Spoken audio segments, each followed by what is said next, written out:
Good morning students. Today we will see scattering of light. क्या आपको scattering of light के बारे में या स्कैटरिंग के बारे में कुछ याद है? If you remember Rutherford scattering model, Rutherford का एटॉमिक मॉडल पढ़ाया था मैंने आपको 10 बार पढ़ाया था। उसका रदरफोर्ड का मैंने एक एक्सपेरिमेंट भी पढ़ाया था। इसमें अल्फा पार्टिकल इधर से आ रहे थे और इधर से आने के बाद गोल्ड फॉइल से एटम से टकराने के बाद वो मुड़ गए थे पार्टिकल, इस तरीके से पार्टिकल। यहाँ भी सिमिलर में हम बात करेंगे। सबसे पहले आपको समझना है what are the small micro particles. घर में क्या करता है, झाड़ू मारना बहुत तेजी से, झाड़ू मारने के कारण बहुत सारे डस्ट के पार्टिकल हवा में उड़ जाएंगे। और कहीं जंगला खोल देना जहाँ से लाइट आ रही हो तो आप देखोगे आपको बहुत सारे पार्टिकल जो है, धूल के पार्टिकल, डस्ट पार्टिकल जो है हवा में उड़ते हुए दिखाई देंगे। That is called the small micro particle. अभी क्या है आपके एटमॉस्फेयर में, यहाँ है स्मॉल माइक्रो पार्टिकल है ऐसे। तो लाइट की बीम आई और इन स्मॉल पार्टिकल से टकरा के क्या हो गया, चारों तरफ फैल गई। क्या हो गया, चारों तरफ फैल गई। This phenomena is called the scattering of light. When a beam of light strike with the small micro particle, जब कोई लाइट की बीम छोटे छोटे स्मॉल माइक्रो पार्टिकल से टकरा के चारों तरफ फैल जाती है, स्प्रेड, ठीक है नहीं, ठीक है, all in all direction, this phenomena is called the scattering of light। ठीक है, तो इसकी डेफिनेशन देख लेते हैं। तो इसको देख लेते हैं, what is the definition. When a beam of light passes through a medium, जब कोई प्रकाश की किरण किसी मीडियम में से पास कराई जाती है, in which small micro particle like dust particle, dust के पार्टिकल भी हो सकते हैं, ये एयर मॉलिक्यूल्स भी हो सकते हैं, are spread by this particle in all direction. तो जब कोई लाइट की बीम स्प्रेड हो जाती है इन पार्टिकल के कारण, इस फिनोमेना को कहते हैं हम स्कैटरिंग ऑफ लाइट।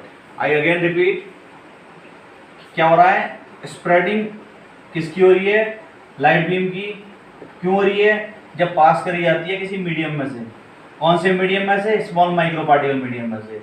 इस फिनोमेना को क्या कहते हैं, स्कैटरिंग ऑफ लाइट। तो स्कैटरिंग ऑफ लाइट के एप्लीकेशंस देख लेते हैं, व्हाट आर द एप्लीकेशन।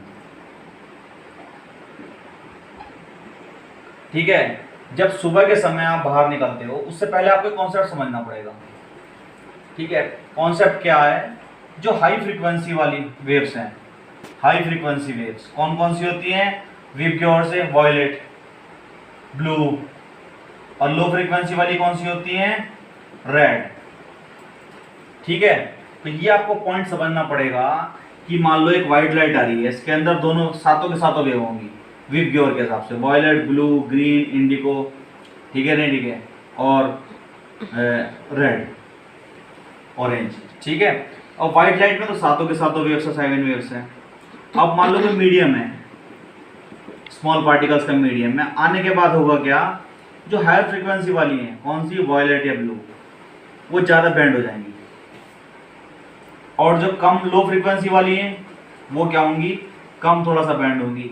ठीक है, तो यहीं से इसके एप्लीकेशन की एक्सप्लेनेशन होती है कि सुबह के समय जो सूरज है या सन है, हमें जो है रेड क्यों अपीयर होता है, क्योंकि सूरज सुबह के समय जो अर्थ पे, जैसे आप खड़े हो, ये हो गया सन, लाइट की बीम यहाँ आई, तो यहाँ आने के बाद क्या होगा, जो रेड कलर की वेवलेंथ है वो तो सीधी चली जाएगी। क्यों चली जाएगी, क्योंकि उसकी फ्रीक्वेंसी लो है, और जो हाई फ्रीक्वेंसी वाली वेव्स हैं ब्लू, ये ऊपर की तरफ चली जाएंगी, ये सारे के सारे एटमॉस्फेयर से बाहर निकल जाएंगे। ठीक है, क्योंकि चारों तरफ क्या है, एयर का मॉलिक्यूल है, डस्ट पार्टिकल भी। तो फाइनली क्या होगा, आप सुबह ही सुबह जब उठ के देखोगे, अरे आपको रेड दिखाई देगा सन। मैं दोबारा से रिपीट करता हूँ, ये सन है, ये हो गया अर्थ, ये आप अर्थ पे खड़े हो, सन से वाइट लाइट आई। वाइट लाइट क्या होता है, it is a combination of 7 colour. White light जैसे यहाँ आई, इस एटमॉस्फेयर के अंदर आई, तो यहाँ एटमॉस्फेयर के अंदर क्या होगा, स्कैटरिंग का फिनोमिना होगा।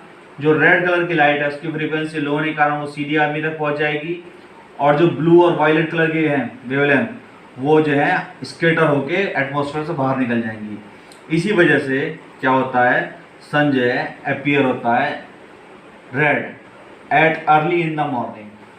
ठीक है, सेम फिनोमिना क्या होगा, जब शाम को जब सूरज ढलेगा, डस्क होगा सूरज का, तभी भी क्या होगा, सेम फिनोमिना होगा, शाम को जाते वक्त भी सन आपको कैसा अपीयर्स होगा, रेड।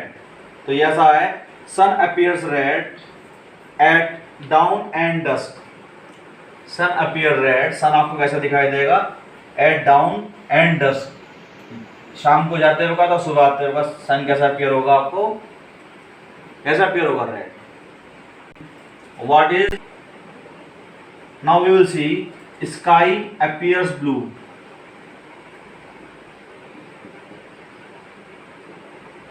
ये क्वेश्चन बहुत पूछा जाता है आपसे बोर्ड के एग्जामिनेशन में, ये कौन सा फिनोमिना है जिसके कारण आपको आकाश जो है नीला दिखाई देता है, स्काई अपीयर्स ब्लू। तो आप खट से कह दोगे that is the scattering of light. क्या कह दोगे आप, scattering of light.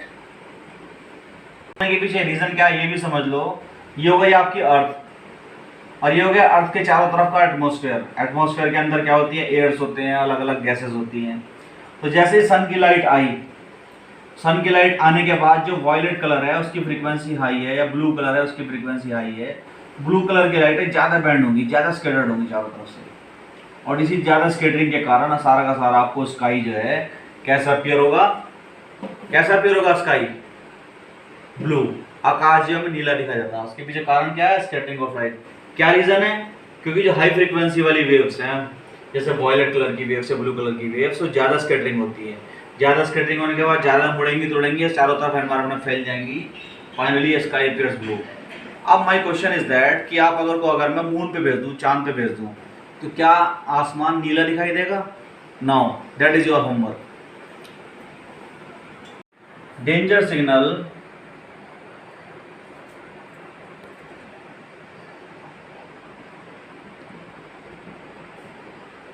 Are made red, कि जितने भी डेंजर सिग्नल हैं वो लाल ही क्यों बनाए जाते हैं।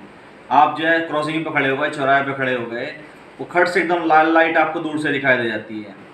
ऐसी जब ट्रेन चलती है, आपकी रेल चलती है, तो दूर से ही रेड लाइट दिखाई दी जाती है, तो रेल वाला जितने भी जो ड्राइवर होता है वो ट्रेन को अपनी रोक देता है। ठीक है, क्यों बनाई जाती है, रीज़न क्या है, क्योंकि रेड कलर की जो है फ्रीक्वेंसी कैसी होती है, लो फ्रीक्वेंसी, जिसके कारण इसमें क्या स्कैटरिंग कम होगी, मिनिमम स्कैटरिंग क्या होगी, मिनिमम। तो ये क्वेश्चन भी पूछ लेते हैं, why danger signal are made red. तो आप कह देना because red colour have low frequency, क्या, red colour have low frequency, due to this reason red colour will scattered less.